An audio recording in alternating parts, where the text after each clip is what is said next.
So, good morning po. Dito sa kabilang garahe, ito yung request ni sir na for viewing ng inyong pinapa-reserve na 2019 Ford EcoSport 2nd Gen. Ito po yung new look. So, iba na yung mga facelifted na yung headlights niya, yung bumpers niya. Mas malaki yung gulong. Ayan, mas maganda yung design. So, mas mukha siyang rugged SUV. Ayan. And then, pakita ko sa inyo sa loob. So, ito po yung susi, flip key. Trend variant po ito. Automatic transmission and color red. So, dito. Ayan. So, ito yung loob. Madumi pa lang po. Fabric seats po ito. Naka-leather seats lang. So, pinalagay lang ng previous owner. Pero, pwede naman po itong tanggalin. And then, naka-touchscreen na rin na head unit.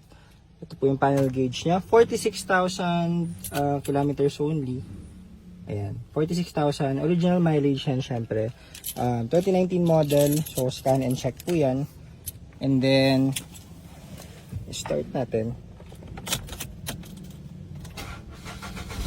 Yan. So, one click pa rin. Kahit matagal na itong hindi na-start. Yan yung head unit niya. Stock po yan. Stock head unit. And then, ito yung gauge niya, walang kahit anong errors, pero syempre dadaan pa ito sa ating SOP. Paparefresh pa rin natin sa likod. Ito rin naman, ganyan. So naka leather seats din, pwede naman siyang tanggalin. So kapag cold start, yan, mataas talaga RPM niya, 1,000 plus. So bababa after mga 30 seconds or 1 minute. Ayan. Tapos dito naman, yan, may reverse cam na rin lahat ng mga second gen natin na Ford EcoSport. Tapos, ito yung sa climate control niya, aircon, basic lang naman din. Fan controls, tapos ito yung thermostat controls.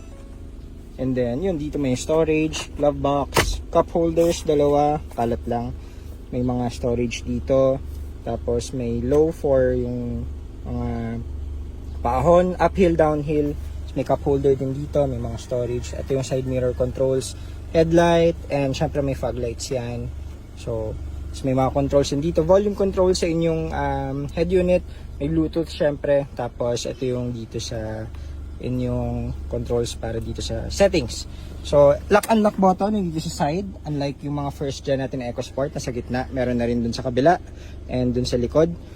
Tapos syempre ganun pa rin. Natutupi yung mga upuan nito. Same dun sa ating first gen. So yung likod ganyan. Same pa rin siya. Nag-iba lang yung design nitong parang shield na tire cover. Ayun, so may ganun parang may signal lights pa rin dito sa gilid, kahit trend variant. Tapos malaki na yung fog lights niya. Ayan siya. Tapos yung signal lights sa gilid sa may right side. Ayun. So, if ever sir, ito po yung inyong unit, kung papareserve nyo, di-message lang kayo. At as usual, gagawa tayong group chat and ipaprocess na po natin inyong unit. Tapos, dami pa natin units dito guys. Ito, may isa pa tayong color. Andito ba? Ayan. Andito yung ating Brisbane Brown. So, same po yan. Second gen Ford EcoSport. So, ito lang is top of the line. Titanium. EcoBoost. So, 1.0 engine. May sunroof and push start po yan. Ito kasi is trend variant. So, ang engine po niya is 1.5. Yun din yung upgrade pala niya is yung engine. 3-cylinder na siya and 1.5 engine.